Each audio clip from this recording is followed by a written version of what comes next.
Le professeur associé Idrissa Nassa remet ici un chèque d'un demi-milliard de francs CFA au directeur général de l'École nationale d'administration et de la magistrature ENAM.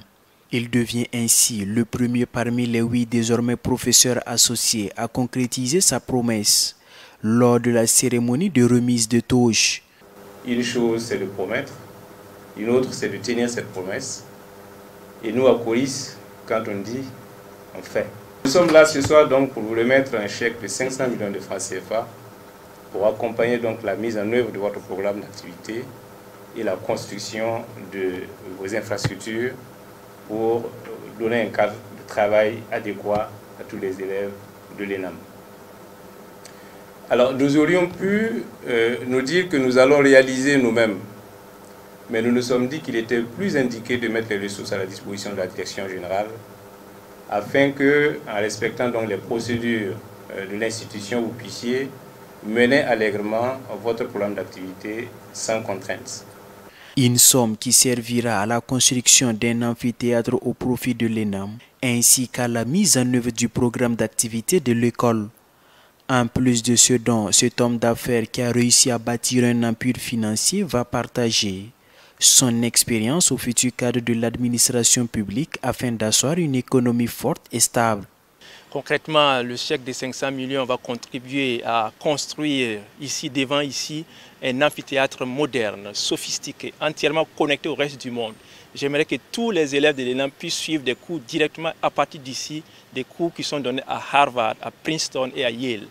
Ils vont le suivre ici parce que ce sera un amphithéâtre moderne et qui saura que ça s'appelait amphithéâtre Idrissa Nassa pour porter le nom de celui qui a été à la base de cette idée. De telle sorte que ceux qui vont sortir de l'ENAM, ils vont porter la marque de la qualité, de l'excellence, du sérieux et du travail bien fait. Pour le bénéficiaire, ces 500 millions vont contribuer à la rénovation des infrastructures de l'école. Et pour impulser une nouvelle dynamique de développement au pays, il va falloir changer l'approche dans la gouvernance économique et politique en impliquant les acteurs privés dans la gestion. Venant de M. Nassa, je suis doublement réjoui parce qu'il a été désigné comme le porte-parole des champions. Il a pris l'engagement par surprise, je n'étais pas au courant lorsqu'il a annoncé le montant. Et j'étais agréablement surpris qu'il ait mesuré toute la profondeur du symbole.